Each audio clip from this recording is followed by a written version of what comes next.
Hakuna Matata. It means no worries.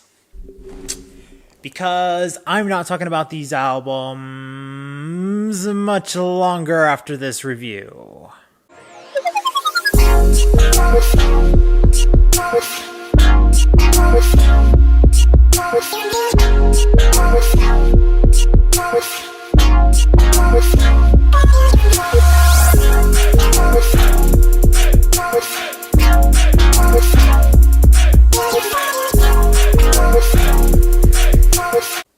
Welcome back to Y.E.S, everyone. Today we are talking about the worst albums of 2021. Yes, this is my list. It is not the end-all be-all list of all time. However, I feel supremely strong about my feelings about these albums, and I am going to share them because I can. Now, if you haven't watched an end-of-the-year list on my channel before, this is the only way that albums qualify. I have to have reviewed the album on my channel. I can't assume that some albums were bad. I know that there were some stinkers out there that I never got to, whether I didn't know about them or on purpose. But throughout the year, I listened to some albums where I hoped I would have liked them, but am disappointed, or some albums where I think they probably aren't the thing that I'm looking for, but I don't know. I have to give music a chance. And then there's a few albums usually in the year where I get that kind of spider sense telling me, you probably aren't going to like that, but it's probably something worth talking about because you're probably the only guy who is willing to talk about it that way. Not trying to make myself sound so self-important because that's not my intention. But yeah, someone's got to talk about these albums right here because some of them are probably on a worst list somewhere else out there, and some of the others might not be. I don't know. We'll have to see. So let's get started with number 10. At the bottom of the list, we have Shockwave by Marshmello. His last few albums have not necessarily been impressive. There's always been a song or two where it's like, all right, this is holding it afloat. Not so much this one. I don't really find a lot of redeeming qualities. I don't think it's terrible, but I can't really praise it either. This is an artist I want to root for. But in the end, it's kind of a niche style. I understand that. Maybe you just need to be in the right zone, but I don't think I can get that with this album. At number 9, we have We Are by Jon Batiste. For anyone who watched my review, I feel like I was kind of harsh, and yeah, I meant that, but I'm not going to put it any lower than this because the music quality was, in fact, better than perhaps I emphasized so much. I don't feel like I criticized the production all that much, but that's just the reason why this album is staying just here. I feel confused by a lot of things in this album, and I think that good intentions were in fact made with this album, but there's a lot of gray area, and I don't think that it benefited the album, and that's why it's here. At number 8, we have Who Am I by Pale Waves. I actually don't know a lot of people who have talked about this album, but the reason it's on the list is because this is a style that I was rooting for. It reminds me a lot of the very beginning of Avril Lavigne's career, and just so much of this I just can't get on board with, unfortunately. It has a couple of ideas here and there, but many of the songs I feel like sink this album lower than I thought it was going to be. I didn't think this one was going to be on the list here, and yet here we are. At number 7, we have Phoenix by Charlotte Cardin. This album almost could have prevented itself from being even on this list here, but there's so many decisions that just seem so random after the first few songs that it just made me think, oh man, now it's such a disappointment. There are some good lyrical ideas here. The story of many of these songs can in fact be understood, but the final execution of many of them just end up ruining it for me. This is the one I didn't want to talk about.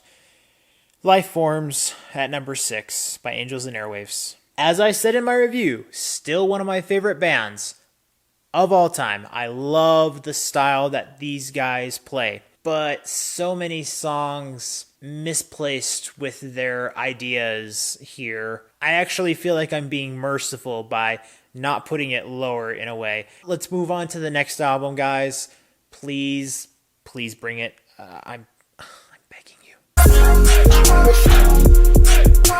At number 5, we have Nobody Is Listening by Zayn. Yeah, was anybody listening to this? I really don't remember a lot of people commenting on this album all that much. Yes, it is a different direction, not by a whole lot from what I think Zayn had done previously, but enough for me to think, well, it feels like a step down. Even then, I was trying to figure out, where is this guy trying to be with his artistry? This one really isn't doing it for me either. At number 4, we have Better Mistakes by BB Rexa. The only thing that this album is better at than her previous album is at being at least 1 or 2 steps lower from her last album that also was on a worst of the year list, unfortunately. I know that BB Rexa is better than this, but she's not proving it with her albums. Yes, she has kind of a niche way for her personal vocal style. Is it ready to be out there in a full-length album?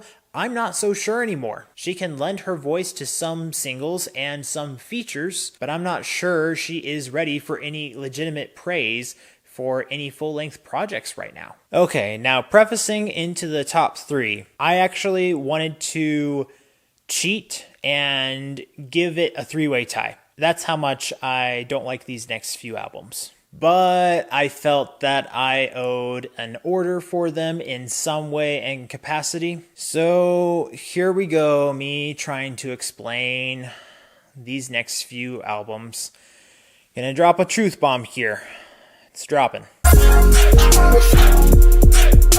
Planet Her by Doja Cat takes the number 3 spot. Lyrical value? Nope. Production? Meh. Creativity? Nah. I get the appeal as a pop artist, but musically? Well, at least in this project, no. Nope, not gonna do it. Not going to talk positively about this one. At number 2, we have Hoetails by Jasmine Sullivan. Yeah, an EP made it this low, and a disturbingly bad one at that. Another one where I am the guy who calls out for the hypocrisy of female artists trying to find this twisted and perverted version of women empowerment. That one with Doja Cat and this one. This one a little bit differently because it tries to pretend to be a little more classy, and yet I find it much more manipulative and overreaching in its exaggerated examples. And now for the number 1 spot. We don't need to waste that much more time with this one because I want to wrap it up. This spot goes to MONTERO by Lil Nas X. There was a part of me that was going to be a little merciful and not give this album the number 1 spot, but I was re-watching my review and going over my notes again, and it just dawned on me, no, there is absolutely no way this album cannot be number 1. Despite the fact that I know Lil Nas X does in fact have an ear for music, every other element he adds onto this album is in a way the antithesis of musical creativity. His quest in promoting the idea that anti-values are just as legitimate as traditional values, no. It can't be proven, and it is one heck of a fireball strikeout for the album. All right, yay, we did it. We got through the list, and that makes me happy because I really want to be done with it and get on to the best of the year. Feel free to comment down below. Did you like the list? Did you not like the list? Is there something that I missed that I should have included? Is there something I should have listened to? There were some things I listened to that no, that wasn't going to happen, but that's all I got. we're done with this list here. On to next year. Hopefully for more great music, and inevitably we'll find some music that'll be on a list like this for next year. Unfortunately, that's how the game goes. That's how we play it. As always, thank you so much for watching, guys. If you want more Yes in your life, be sure to subscribe to this channel where you can discover, promote, and review the best in entertainment that'll make you say yes. It means no worries for the rest of your days. Well, I mean, I don't know. For a while, I guess. There's always some music that I'll find that surprises the heck out of me, like these albums did. But, that's life. That's music. That's art. That's creativity. And the opposite of those things. Things are just going to sway both ways. What are you going to do?